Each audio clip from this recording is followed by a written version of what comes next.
Gentlemen, among the leaders that are being talked about in the country as we speak today, it's Raila Amolo Odinga. Basically, because of the decision he made to meet President William Ruto and have what you call a coalition, maybe a post-election coalition between UDA and the ODM party. People have been talking about him, especially from the negative perspective because of the selfishness that he has portrayed in many years. Now, on this video here today, I want to take you through, guys, on why I feel strongly that Raila Amolo Odinga has been finished. But before I do so, kindly, if this is the first time you're watching my videos, kindly make sure that you subscribe, like, and comment, because that is the best support you can always give this channel. Let me dive into the topic today. Number one, first of all, let me take you through our history. Raila Amolo Odinga, in 2017, you remember how he raised the political temperatures in the country. He was actually telling people we are going to have two countries, the Republic of Kenya and Central Kenya. He literally even went ahead to swear in himself to be a leader of the people, the people's president, after alleging that votes were stolen, the elections were nullified, and then later on, the election results were nullified, and then later on, we had him swearing in himself. Even after the elections that were announced, he did not participate yet in the elections. So Raila Amolo Odinga, generally, during that time, he raised the temperatures in the country, and Kenyans were really waiting for him to make the call that they are going to divide Kenya into two. But Raila Amolo Odinga later on surprised everyone and joined the government. Now, during all this time, when Raila Amolo Odinga was joining government, we know that there were demonstrations before that time.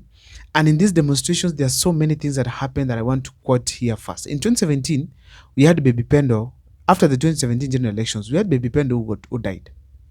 This kid up to now has not been he has not even gotten the justice that he deserves.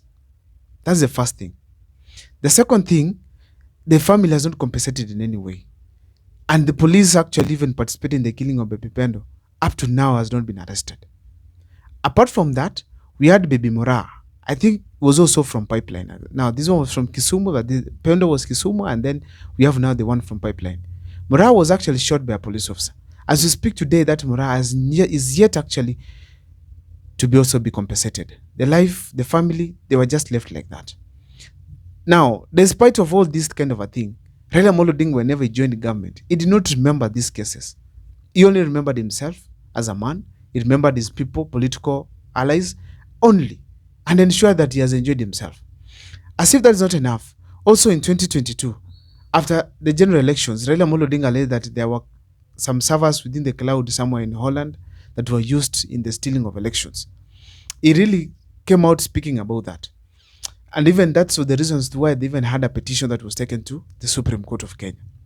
The fact remains that after the elections, there were demonstrations that were called by Raila Amolo Odinga. And during these demonstrations, we had youths that lost their lives. Let me not talk about all of them, but let me just pick one case of Kisumu, where we had, after the demonstrations, youths were attacked in their home by the police officers, beaten, and actually a mother or father buried two brothers at that time. They died, some of them up to now, they are suffering because of the injuries that they were left with. So the fact remains that after Raila Amolo Odinga joined William Ruto, he has not talked about the compensation of these lives. He has not talked about the compensation of these youths who are injured. He has not talked about even the police officers who are supposed to be actually being arraigned in court for such kind of heinous acts. Instead, Raila Amolo Odinga has gotten positions for himself, for his friends, and even the funding for him to go for the AU seat. Meaning that is pure selfishness that we are talking about. That is why on this video here today, I want to categorically point it out that Raila Amolo Odinga is actually completely finished. For those who might have forgotten, after even the general election, after having handshake with Uhuru Kenyatta, this gentleman was selected to be, actually appointed to be to head some infrastructure department within the AUC, which towards the election time, he later on resigned completely. So Raila Amolo Odinga, as we speak today, he has never fought for his people after the elections. He goes for himself. Because when he got that seat, he joined Uhuru Kenyatta, everything was smooth. For his side, he ensured that he has gotten money for the BBI. This BBI actually gave him huge amounts of money, where he campaigned across the country. He raised the hopes of Kenyans to an extent that he knew he was not going to deliver anything. And eventually, even when BBI died, he gave people hope that he's going to come back. Nowhere. He had a handshake with Uhuru Kenyatta. He has had a handshake with William Ruto. Still, there's no BBI that has come up anywhere, despite some of the good things that give hopes to Kenya's people.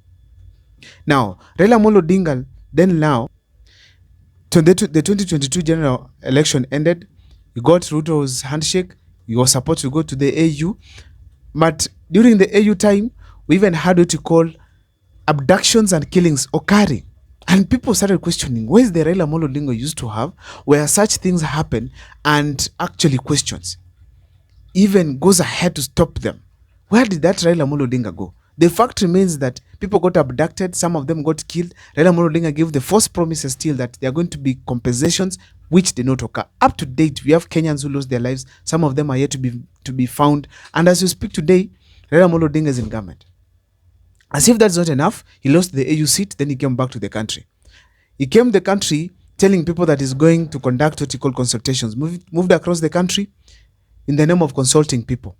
After consulting people, he went back to William Ruto and they announced some 10-point agenda that were seeming to be very popular to the people of Kenya. This 10-point agenda that Raila Amolo Odinga was telling to the people, the fact remains that there were things that were expected to be there because those are problems that Kenyans have been experiencing ever since they had a handshake with President William Ruto. Now he was coming again as the person to come and solve them with William Ruto. For heaven's sake, that is not possible. But nevertheless, assuming that these issues were going to be solved, how was this going to happen? Yet they're the same people who costed them. Now, after announcing all those things, instead of us seeing moves towards solving problems like having those youth that lost their lives since 2022, even beyond, getting compensated, even instead of even us seeing the expenditure of the county governments and even those of the national government going down, we are seeing the unnecessary expenditures increasing in the country. William Ruto traveling anyhowly, launching projects that are unnecessary, and even the traveling itself has cost billions of money in this country. Raila Amolo Odinga hasn't talked about this the way he used to do and even talk about them before.